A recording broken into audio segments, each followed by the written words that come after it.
Bonjour chers frères et sœurs.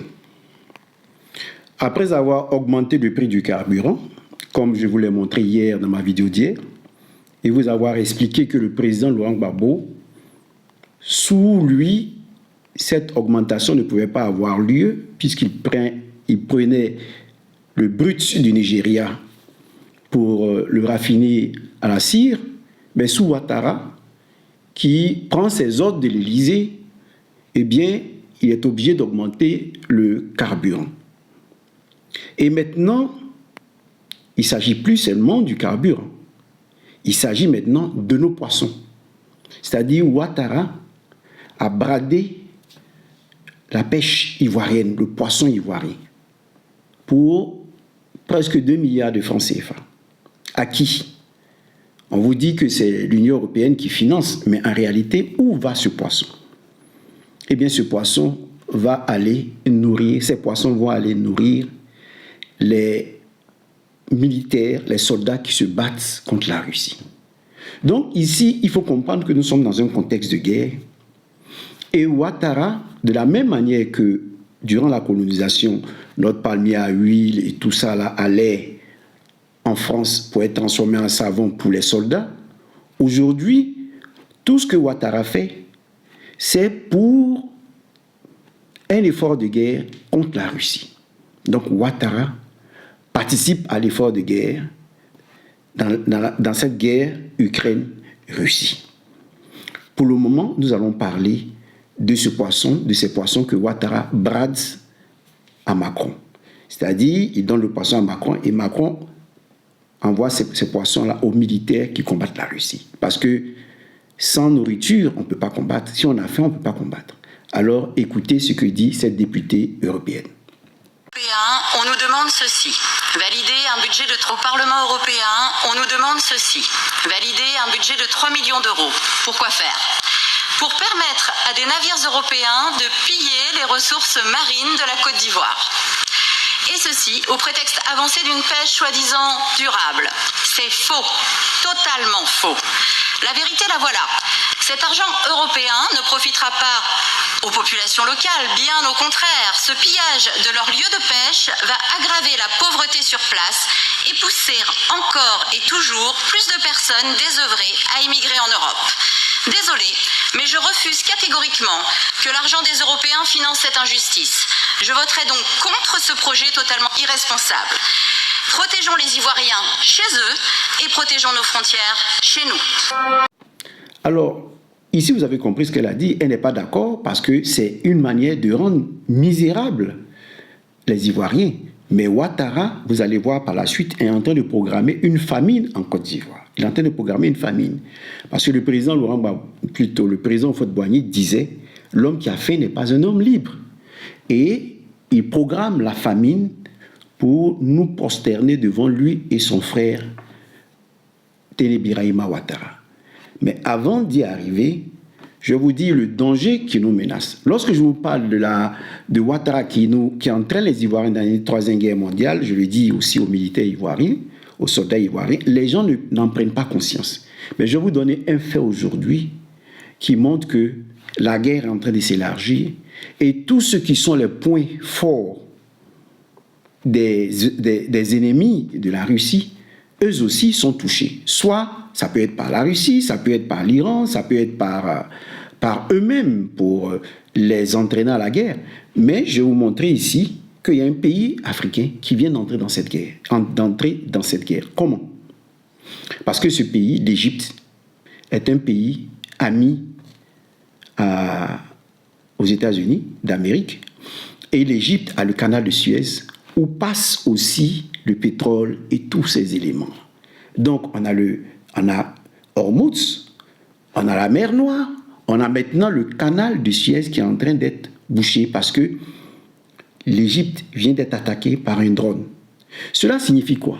Cela signifie que nous, qui constituons la Côte d'Ivoire, qui constitue une réserve d'énergie pour l'Ukraine, pour Macron, pour combattre la Russie, eh bien nous pouvons être aussi touchés.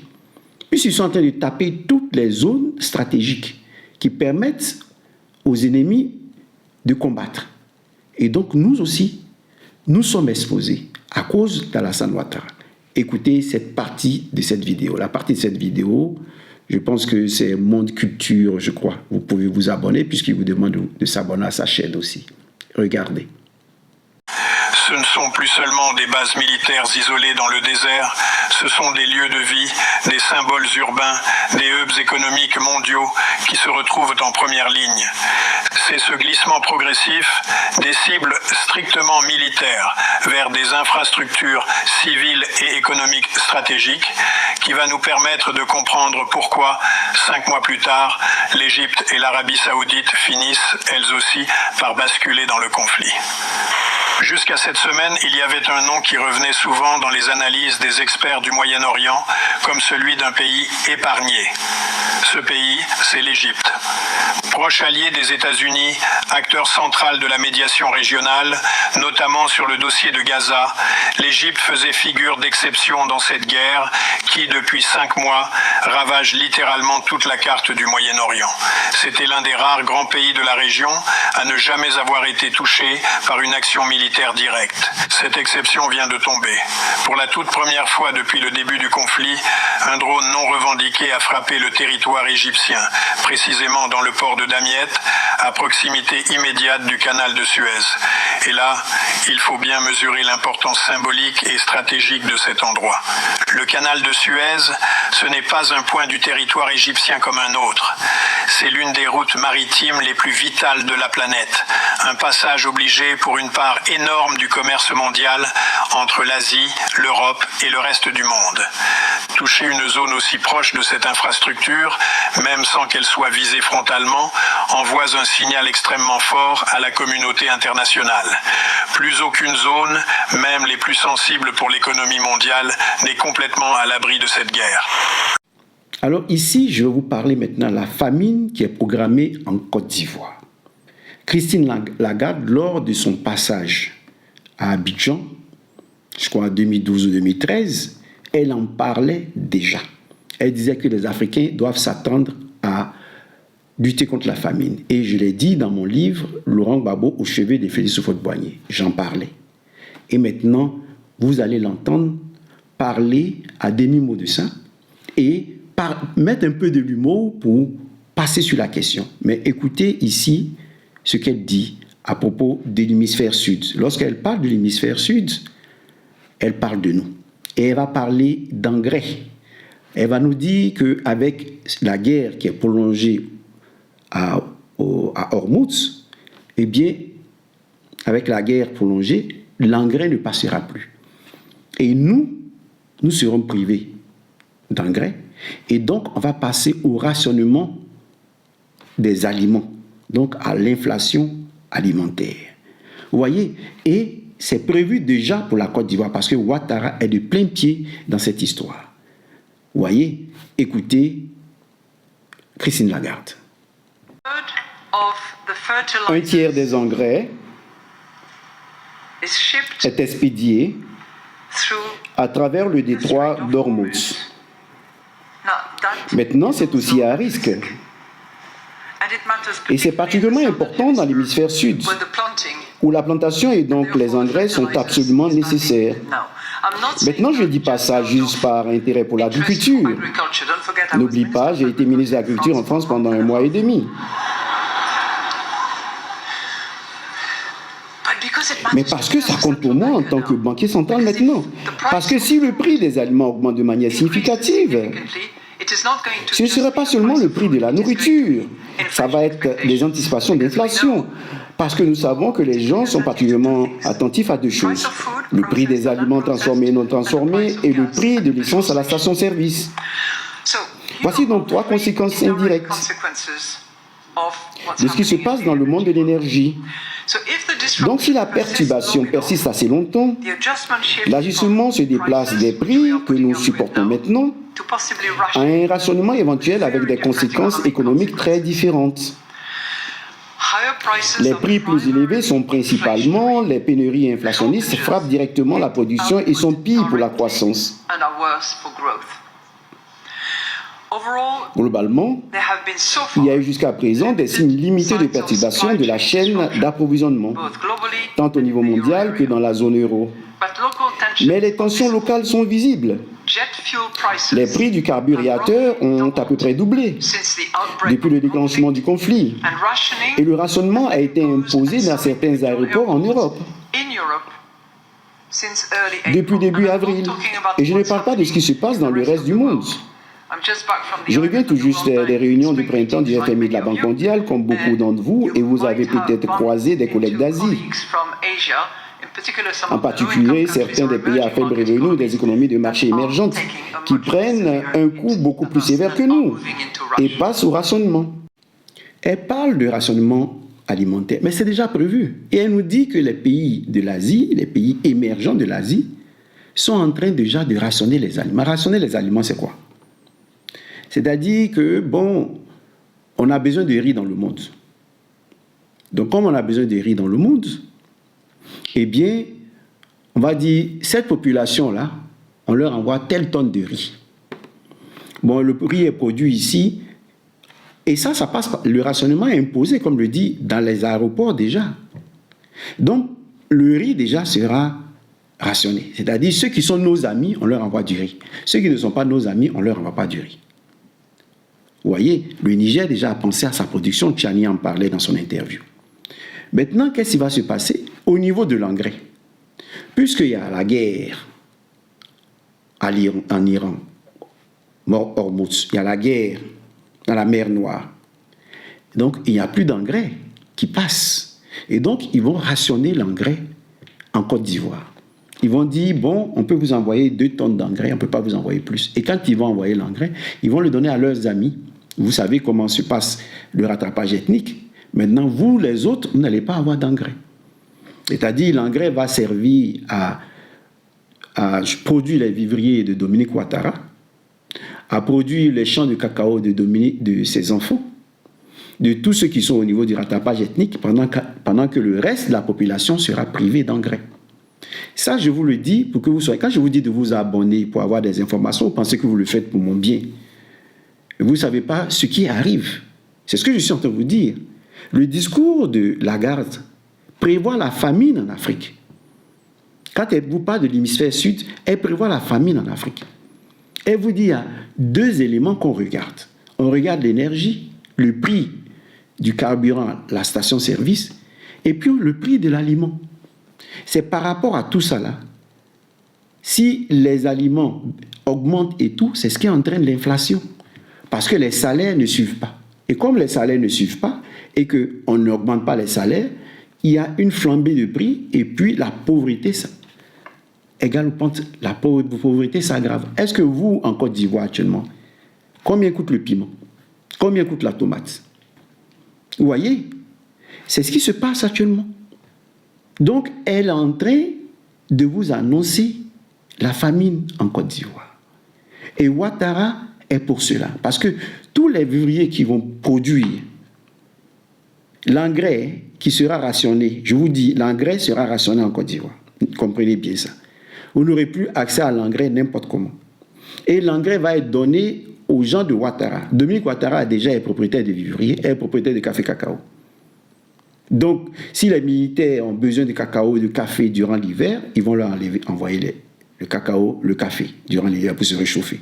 S'ils ont besoin de nourriture, Dominique Ouattara va leur envoyer les vivriers. Et vous allez voir que vous n'allez même plus en trouver dans les supermarchés. Et puisqu'ils ont enlevé ce marché aux femmes gouraux, eh bien progressivement, on va connaître la famine. Vous voyez? Et puisque les grains ne sont pas renouvelés, ils vont être propriétaires de grains et sans eux, on ne peut pas planter. Vous comprenez? C'est dans ça que nous sommes. Alors, voilà la proposition du président Laurent Gbagbo à ce sujet qui dit non à la famine et qui dit regroupez-vous autour du pacte social pour dire non à tout ce qui se passe parce que Ouattara a violé le 4e mandat. Donc, il ne peut même pas se prévaloir de la Constitution. Il ne peut pas se prévaloir de la Constitution puisqu'il a violé le 4e mandat. Si tu violes la Constitution pour un 4e mandat, mais tu ne peux pas te prévaloir de cette Constitution que tu as violée. Ça, c'est des choses, tu ne peux pas jeter quelque chose, piétiner quelque chose et puis après le prendre et puis dire c'est ta propriété. Non, ce n'est pas possible.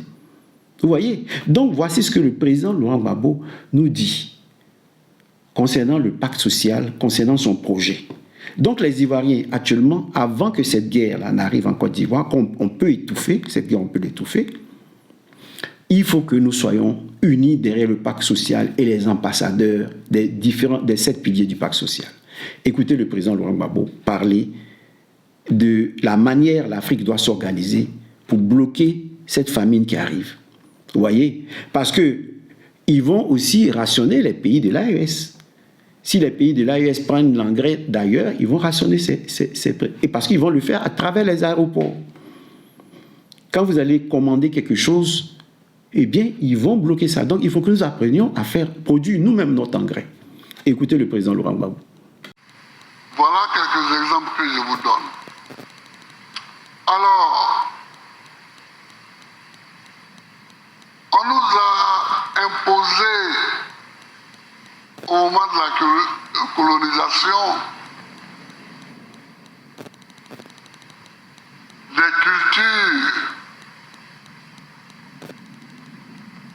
complémentaires et non concurrentielles. C'est le terme savant qui avait été utilisé. Par exemple, dans l'Afrique de l'Ouest, le Bénin, le Dahomey à l'époque, produisait le palmier à huile. La Côte d'Ivoire, le café et le cacao. La Guinée, la banane dite Conakry, parce qu'elle venait du port de Conakry. Sinon, c'était la banane, comment on appelle, plantain, non? Non, pas plantain. Hein? Poyo, banane poyo. Voilà, la banane poyo. Si les États africains se mettent ensemble, si les États africains se mettent ensemble, si les États africains se mettent ensemble, ils vont décider de faire des productions complémentaires. Des productions complémentaires. Vous voyez, aujourd'hui, on importe le riz de Thaïlande, de Manille, des Philippines, alors que ici même, en Côte d'Ivoire, le nord de la Côte d'Ivoire, le sud du Burkina, le barak de Sassandeng au Mali, etc., c'est des grands espaces pour cultiver le riz. Vous comprenez?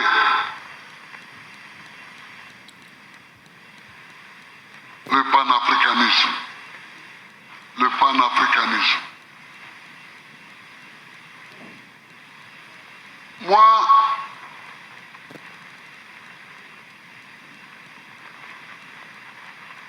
quand j'étais président, on achetait le pétrole brut au Nigeria, que la cire transformait. Mais il y en a qui allaient jusqu'au Venezuela pour acheter le pétrole brut. J'ai dit, mais pourquoi vous allez si loin? Ici au Nigeria, là, il y a le pétrole.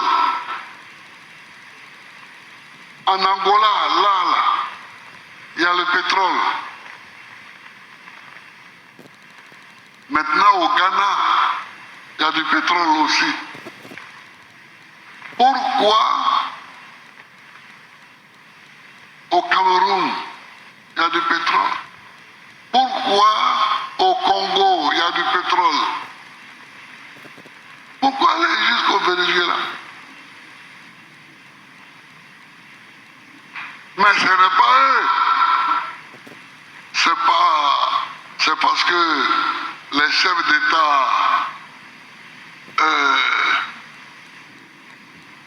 ne sont pas maîtres de leurs actions. On ne peut pas nourrir toute la planète, c'est totalement fou. Vous savez que déjà la taille de l'Afrique n'est même pas la vraie taille. Oui. Alors ce qui veut dire qu'en surface au sol, il y a du sol pour donner à manger à toute la planète.